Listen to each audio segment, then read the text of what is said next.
Do not buy Diablo 3 Eternal Collection from the PlayStation Store. Don't.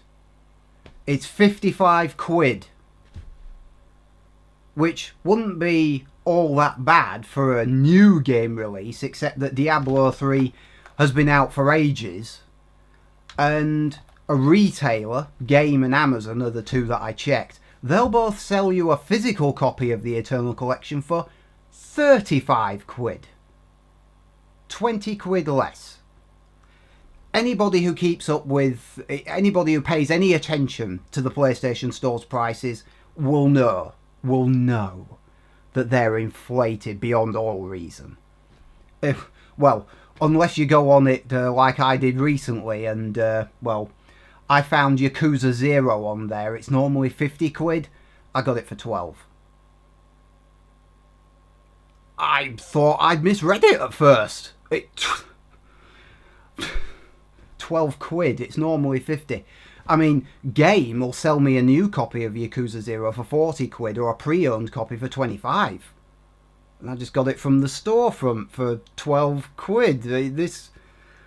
It's rare, though. It's rare that kind of thing happens. So if you don't already know, the PlayStation Store's prices are massively inflated. Shop around is basically what I'm trying to say. You should do that anyway, but Jesus Christ, 50 quid, really? 50 quid? When the retailers will give you one for 35 quid, at least 20 quid. And I think if you shop around, you might even be able to get a better deal than that. I don't know. Anyway, I haven't played Diablo 3 in a while. And since the Eternal Collection was coming out, I thought I'd have a look at this Necromancer DLC. Because I haven't played it yet. And I'm going to have a look at the Necromancer character now. Okay, so very briefly, if you have the Ultimate Evil edition of the game, which is the basic game you can get, on console at least, then you get 6 characters. You get the Barbarian, Crusader, Demon Hunter, Monk, Witch Doctor and Wizard.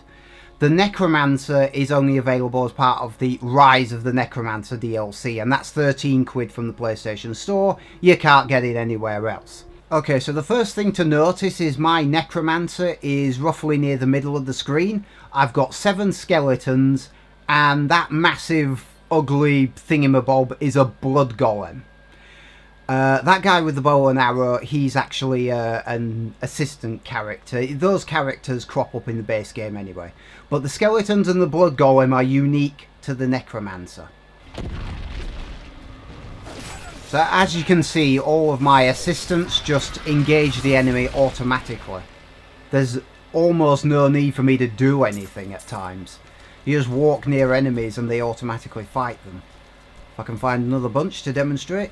Now I can attack them. I have spikes that I can erupt from the ground at a distance, which is what I'm doing underneath this tree.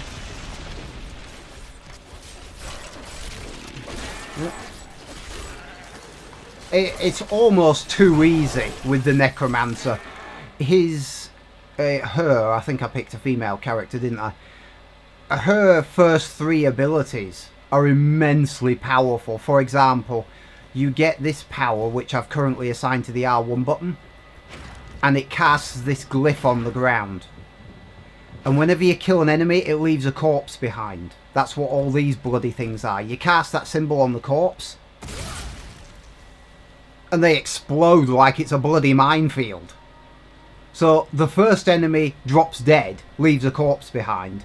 You then blow it up in front of the next enemy, who then leaves a corpse behind, who then explodes in front of 3 others. Oh, we've got some high level guys. I can summon some mages as well. I can have 3 mages summoned at once. Rebuild me energy like that. And, oops. That's an enemy plasma orb or something. But it just becomes ridiculously easy to wipe out enemies. Normally in this game it doesn't become ridiculously easy to devastate enemies until much later on. You normally have to get further into the game before it gets this easy. Oop, the skeletons wandered off that way.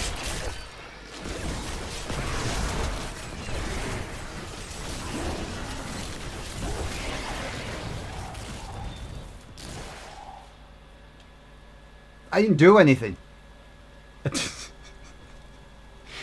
It's ridiculously overpowered, is this Necromancer. One thing you should know is that if you haven't played this game before and you go into options, gameplay, turn elective mode on. Because normally you can only assign a primary attack to the X button, a secondary to R2, a defensive power to square. You can only assign one type of power to a particular button. Turn elective mode on and you can assign any power to any button. It's much better. So turn it on. I'm going to change my power loadout to something a bit less summony and more melee. So now my summoning characters are gone.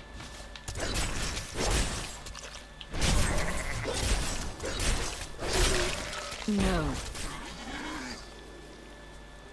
That's alright. To me, you beasts! Let none touch Slow them down. I require a corpse for that.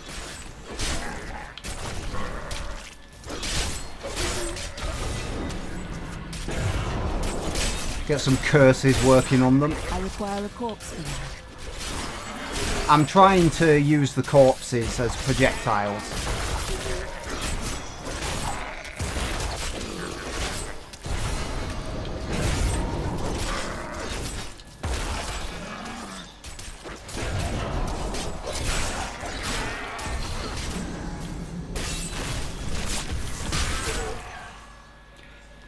I struggled to kill them quickly, mainly, possibly because I'm not used to it.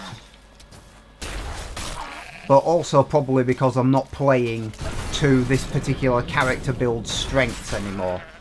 I'm trying to play it how it's not really meant to be played. Okay, so now I've just gotten rid of all of my direct attack powers.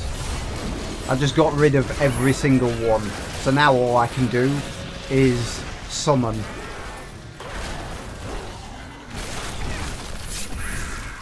And it's still ridiculously easy. As well as being good fun.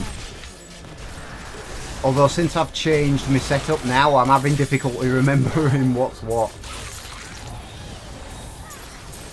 I mean, this is why I reckon the Necromancer is as good as the Witch Doctor or the Demon Hunter now. Because those two characters, the Witch Doctor and the Demon Hunter, those are generally regarded as the two most powerful character classes in the game. It's easy to see why. But I reckon the Necromancer is up there with them.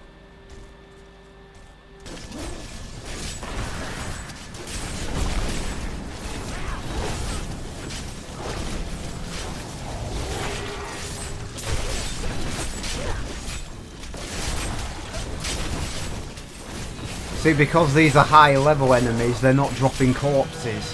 And because I have no basic ability, I've got no way of regenerating my energy level, so I'm a bit stuck now. I can't cast anything else. Here we go. Gathering corpses up for energy.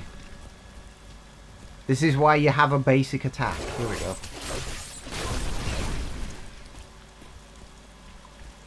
But your minions are so good, it hardly matters. Especially when you've got both of them. Because it's worth pointing out that the skeletons and the blood golem are both part of the reanimation branch. So if you haven't turned elective mode on, you can't have both of those at the same time.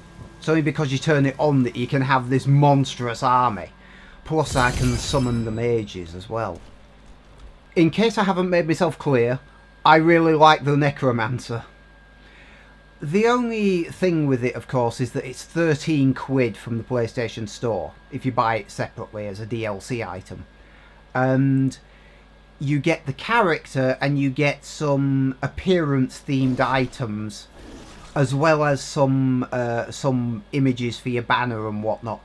But really, you're paying for the character. That's the substantial part of the DLC. And for 13 quid for just really a character plus some appearance stuff, it is a bit overpriced, in my opinion. I mean, 10 quid I would have given it at that. I mean, ideally 8 quid.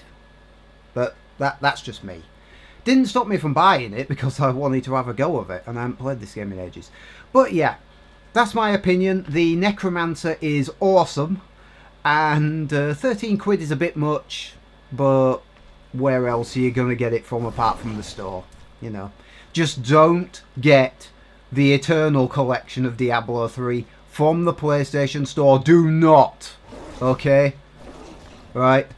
I've said my piece. That's it. The Diablo 3 game, by the way, is fairly repetitive. After 2 or 3 hours, like Overwatch, I have to put it down after a while. It kind of gets to me. It kind of wears me down a little bit. But I still like it.